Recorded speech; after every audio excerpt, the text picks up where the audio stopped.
I was born in Chicago, and about 18 months we moved to Greece. And we came back from Greece when I was about a little bit after 4 years old, 4.5 years old, right before kindergarten. And my first language is Greek. I knew how to speak Greek, and I spoke it with my grandparents and the rest of my family. And when I came back to the States from Greece, my parents put me into school, kindergarten. And I went into kindergarten not knowing how to speak English.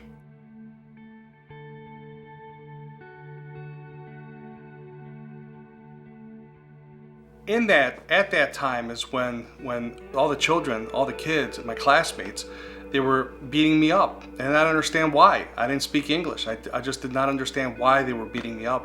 As a matter of fact, I used to get bullied by 2, 3, 4 different kids, and that false core belief was instilled in me in such a precious young age of 5 years old, 5, 6, 7 years old, that I'm not loved, I'm not liked, and I'm a loser.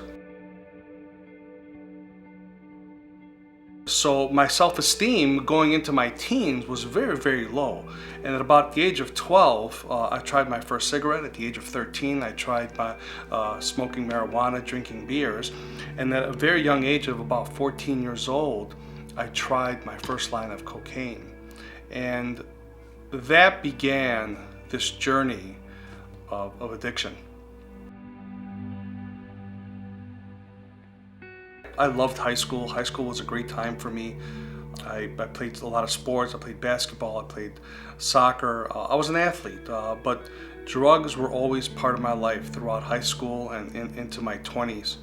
I spent 19 years, just 19 years of my life in drug addiction. You know, I came to a place in my life where in the year 2000 that I passed out for about 3 days. I passed out on a Saturday, and thinking the next day I was turning on football. Instead, Oprah was on. And I was very, very confused why Oprah was on. And after making a couple phone calls, I realized that it was Tuesday. And 3 whole days had gone by, and that really, really scared me. So I called my family, and I told them that I'm ready to go get help. I'm looking specifically for a 1-year program out of state. I don't want to smoke cigarettes anymore. I don't want to drink. I don't want to do cocaine. I just want to live a clean, healthy life. I was just so tired. I was so beat up. I was 31 years old, and 4 months we just could not find a place. Every place we were looking into was $15,000 a month, $20,000 a month. And finally my mother called me at the restaurant that I was working at. And in between shifts, she gave me a phone call, and I just can't find anywhere for you to go. What are we gonna do? What are you gonna do? And you know, in that moment, fear just took over my body and my mind and my soul. And I grew up in a Greek Orthodox church, and I knew of God. I just didn't know a relationship with Jesus.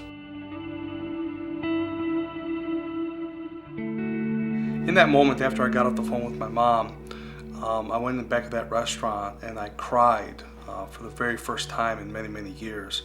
I was numb. I was hollow. There was no emotion with all the drugs that I was doing at the time.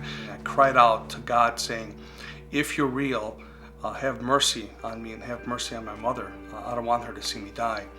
And I went about my business after that. I went back to work, and 3 days later, my mother ended up at our family's doctor. The doctor, when she called her in, said, you know, what are you here for? You didn't make an appointment with me. What are you here for? My mom said, well, you remember George, since he was a little kid, he's been coming to you. He's addicted to drugs and alcohol, and we can't find a place for him to go. And the doctor told my mom that I wish you would have come to me 4 months ago when you began looking, because there's a place up in New York, a Greek pastor founded the organization. It's called Transformation Life Center, and it's a year program in the mountains of New York. I kind of thought that was a coincidence, that I prayed that I would find a place. In my heart, I wanted to find a place, but specifically that I didn't want my mother to see me die.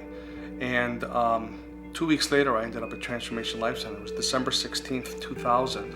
My mother came with me, and I had 2 hand-me-down suitcases and some hand-me-down clothes. I had sold all my clothes, all my $1,000 suits, $1,000 watches. I had sold everything just for crack cocaine. It was a horrible addiction.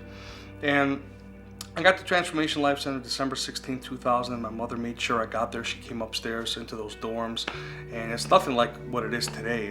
What it was back in the year 2000 was completely different. And I can't imagine what was going through her mind when she was helping me, make the bed, and she was helping me put clothes in the dresser. Her 31-year-old, son, how did he end up there? And a lot of mothers are asking the same question. How did my little Johnny, how did my little Tommy, how did they end up here? What happened? But when I first got there, I really didn't believe in Jesus Christ. A month into the program, never have opened up the Bible before, and I happened to go to Psalm 40. And the first verse, it said, I waited patiently for the Lord, and he heard my cry. And I remembered when I was in the back of the restaurant and I cried out to God, and he answered my prayer. And that began the wheels rolling in that moment. And then I went on to read how he lifted me up from the mud and mire, and he set my foot on the rock. And I said, well, I saw my present. I said, God took me out from that mud, from that drug-infested neighborhood that I was in, and he set my foot on this rock here at Transformation Life Center, where I'm safe, where I'm going to, put this life of addiction behind me in my past. And then I read the next verse, and I saw my future, and the next verse said that the Lord put a new song in my mouth, a new hymn, a song of praise, and many will hear and put their fear in the Lord. And I said, that's what I want to do the rest of my life. I want to tell people, I want to tell others what the Lord has done in my life and how he's saved me. And in that moment, I accepted Christ as my Lord and Savior.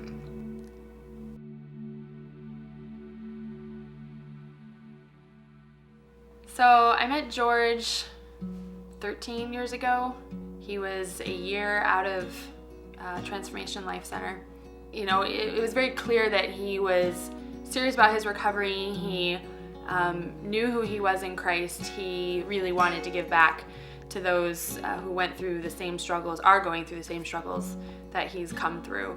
That's who George is, a very genuine person who cares for other people. And it was so clear that he was just in love with Jesus and what he'd been doing in his life, the transformation that George had experienced personally, spiritually, mentally, emotionally, through meeting Jesus at Transformation Life Center. And I remember the very first time he brought me up to TLC. It was one of their annual picnics, and they had it over, then it was the City Vision property. And I remember just falling in love with the atmosphere and the loving, nurturing environment, giving the guys opportunity to just know who Jesus is and just let go and have fun and not forget who they were, but work through where they'd been and where God was taking them. And I remember just from that point on just being like, wow, what an amazing place. And no wonder George was so thankful and so appreciative for TLC and the role they had played in his life, for not just transformation from the life of addiction he was in, but his spiritual transformation, his relationship with Jesus, and how the people there, the staff, Pastor Barnes, Dave Fagerstrom, Pastor Tom Maharis, all these men and the women there as well who just impacted George. So after I left Transformation Life Center, I went to Davis College, and my intention was to get more training, more than just experience. And there, I met my wife. I met Angela. I just could not believe that I was interacting with this gift.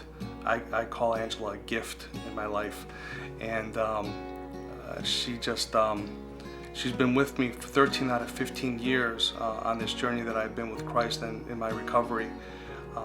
Together we've been attending to those struggling with drugs and alcohol for over a decade.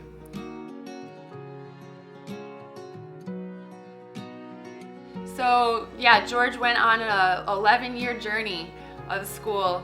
We were married in 2006, and he finished up his undergraduate degree the following year, and then transitioned right into his master's. And he wanted to just really power through that. He knew the Lord was calling him to have a more experience in training and to be able to give back that way. So he went right from undergraduate to graduate school, and just the dedication and commitment, the perseverance he had to do that, maintain a full-time job, and the ability to take what he learned and give it back and not just keep it for himself as letters after his name. It's something that he uses every day. And then right from his master's, he went right into his doctorate.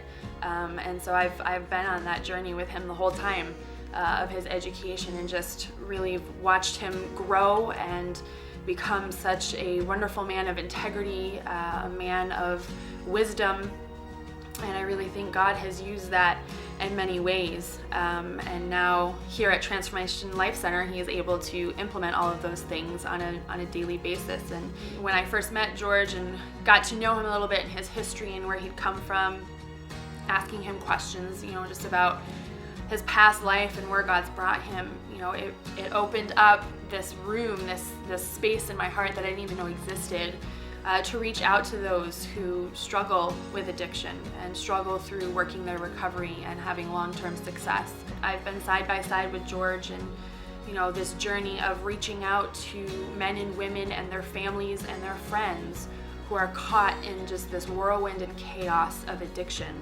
And it's beyond drugs and alcohol. We all have those things that control our lives, anything that makes our decisions for us above Jesus, above the truth of the scriptures.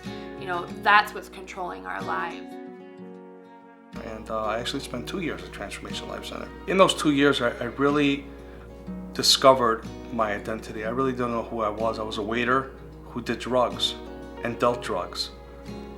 There's got to be more than that. And I found that through Jesus Christ, that I do have an identity and I am loved by him.